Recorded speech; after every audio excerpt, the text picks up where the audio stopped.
Little Horse rocks up through a teleport and he's all like, "No! Siri, we can save him!" And yeah, the ending is up for debate, whether or not they live or whether or not they die. Hello everybody and welcome back to the channel. Today we are going over a review of the last book in the Witcher series, The Lady of the Lake. Now, if you have been following my channel, then you would know that it's been about 2 weeks since I finished this book, and I have been sitting on this review for quite some time. And the reason I did that was because I had such mixed feelings about this book, and it went in such a weird direction and ended so strangely that I had to do some Googling and I had to let it sit and ferment and process in my mind before I gave a final review. And let me just say that this book was weird as heck, man. And I'm going to make the disclaimer that some of this book was definitely lost on me because I'm not European. And if you're not really sure what I mean by that, it's the simple fact that people in different countries learn different things. They're taught different things in school, they are told different kinds of fairy tales, and they learn different things. For example, in Australia, in school, we learn about Australian history, and we learn a lot of stories around Australian culture. In America, they learn about American history. And in Europe, you learn European history and all your European fairy tales. Now, more specifically, what I mean by that is all of the Arthurian legend stuff, all of the Sir Arthur stuff was just, I'm not going to say completely lost on me, but I definitely didn't have the understanding to fully appreciate it in the book.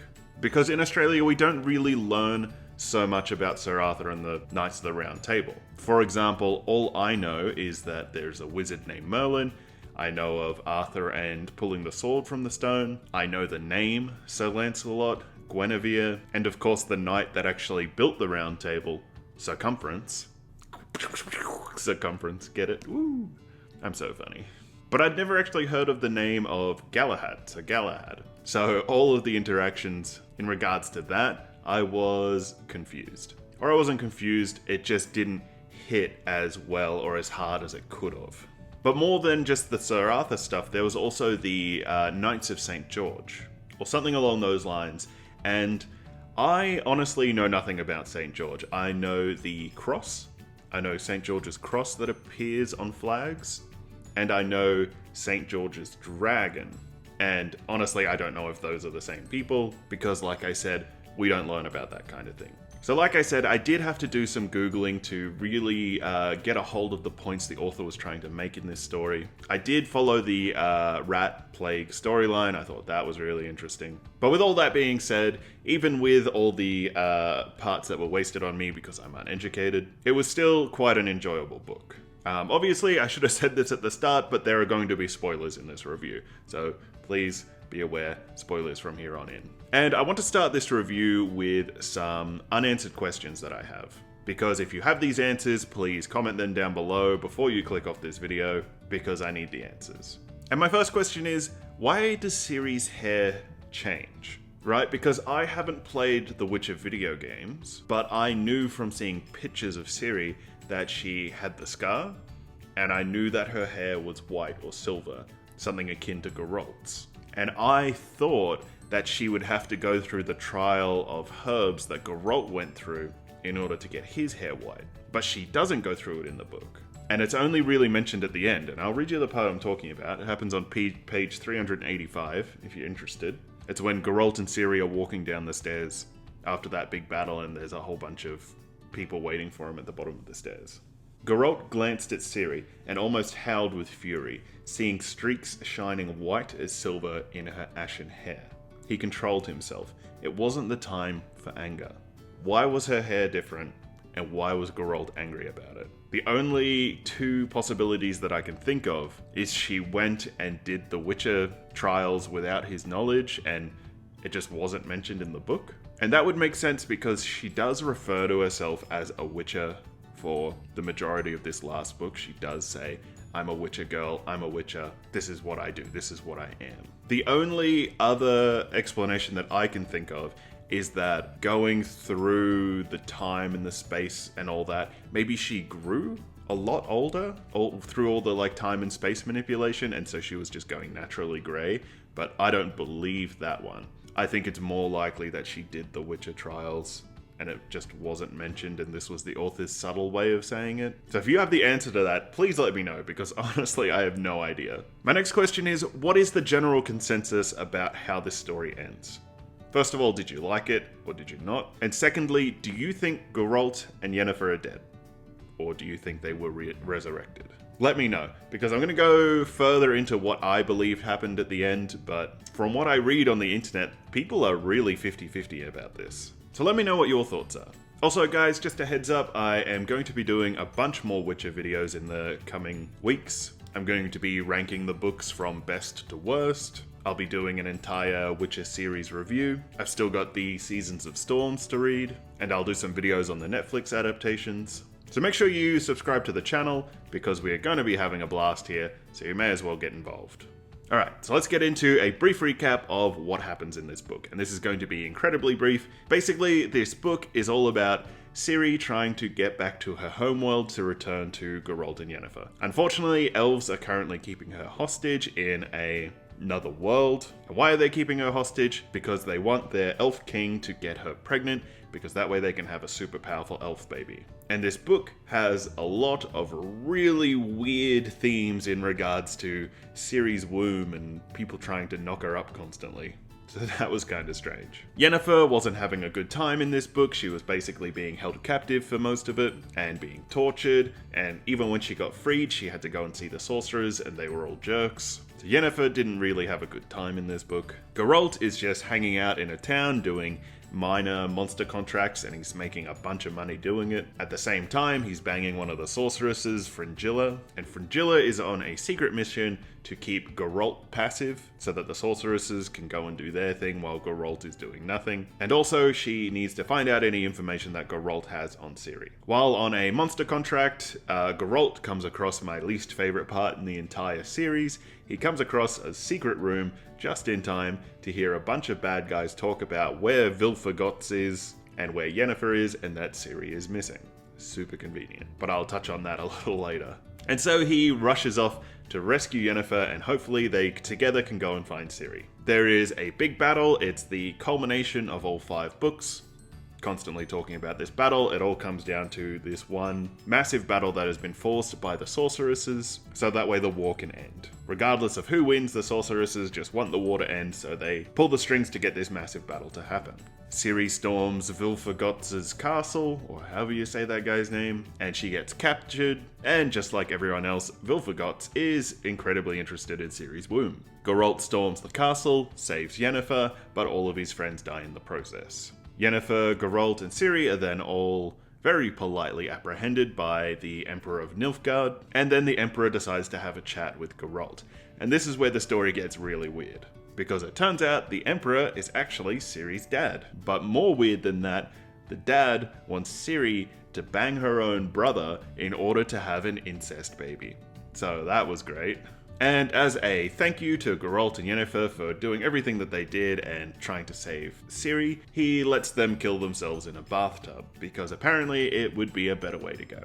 And then for some reason that I don't really understand, he changes his mind, leaves Ciri behind, and Geralt and Yennefer live. For now.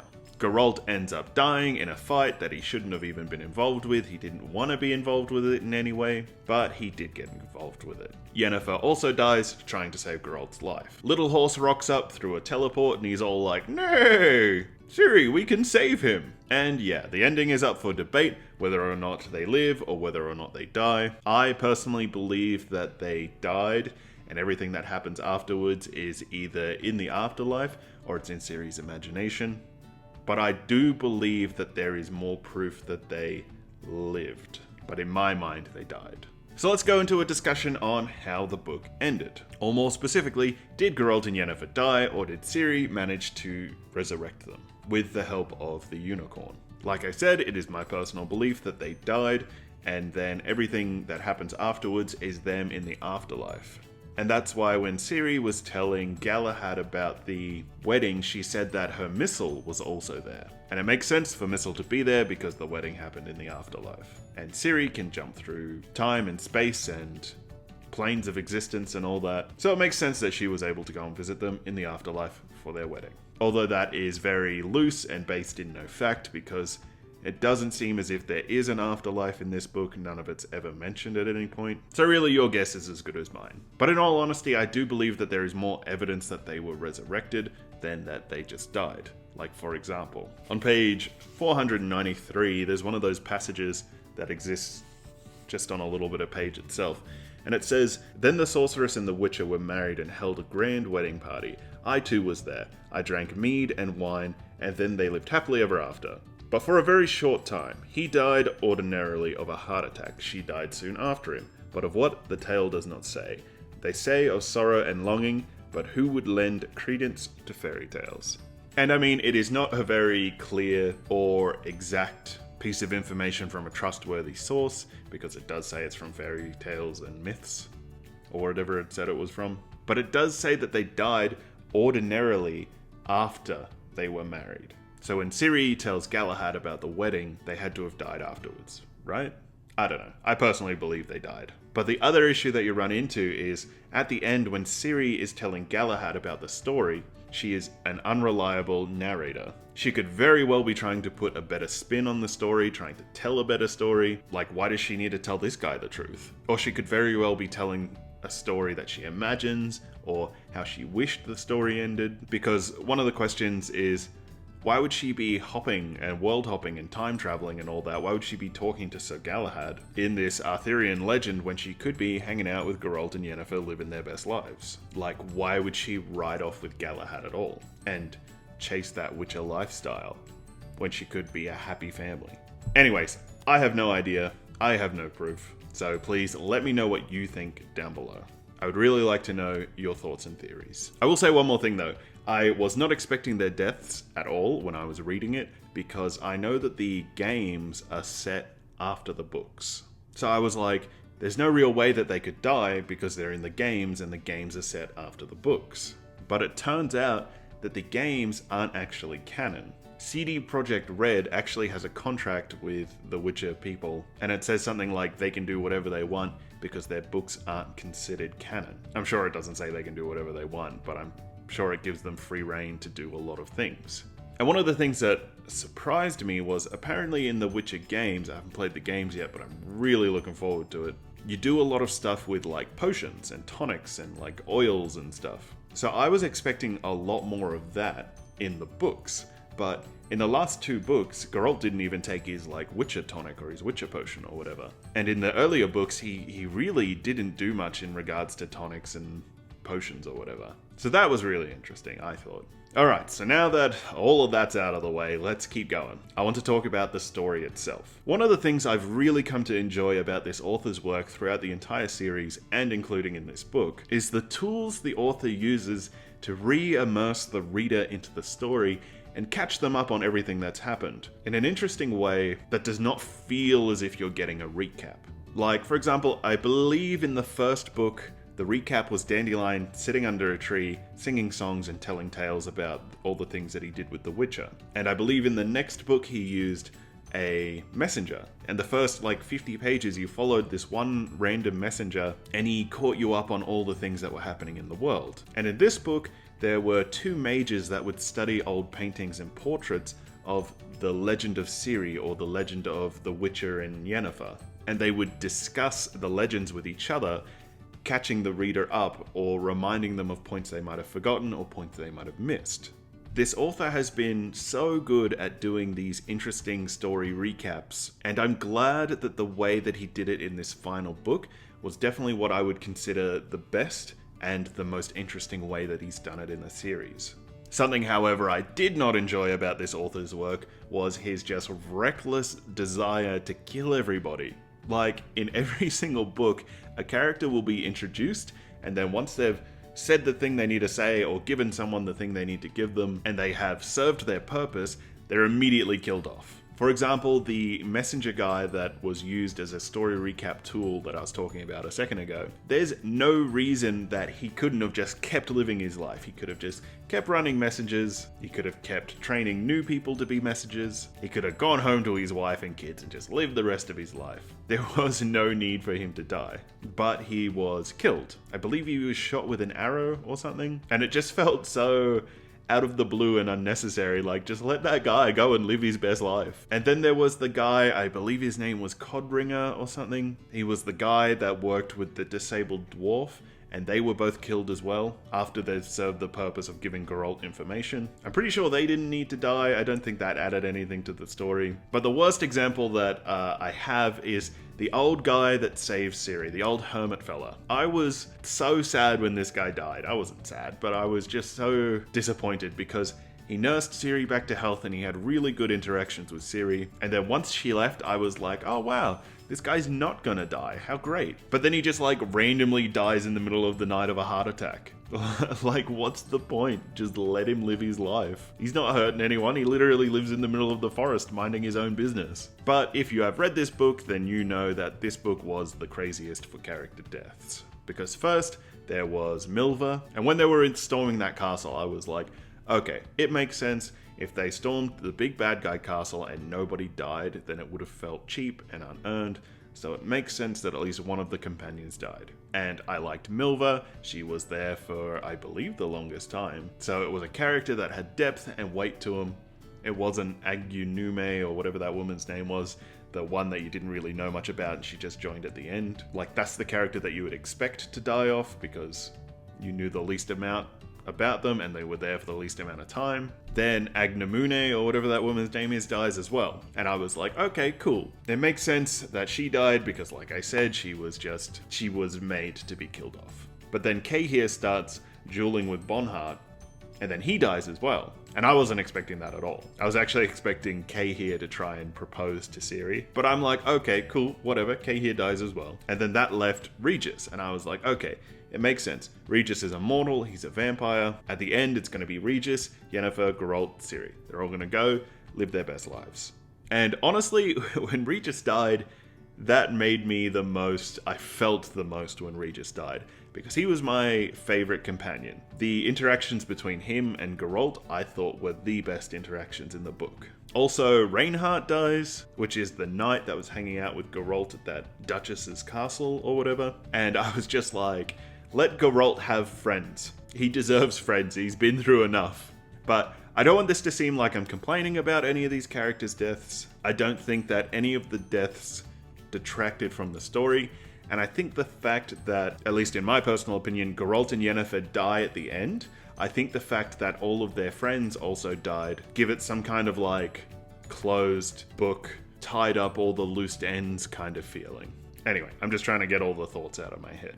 Alright, next I want to talk about the big epic battle / end of the war battle that happened in this book. I was not captivated at all by this battle. I believe it needed to happen. I believe if you were building this up over the course of 5 books, that if you didn't include it in your at least last book, then people would have been mad. Although in saying that, I did really appreciate and enjoy the addition of the scenes with the doctor and the nurses from the monastery, or the Temple of Miet, I believe it's called. And I thought that their addition was really important, because when you're reading something like a big epic battle / war scene, it can be so easy to get caught up in it and not realize that so many people don't just die in battle. It's not as simple as they swipe a sword and then that's it. There is no suffering, there is no more life, it's just death.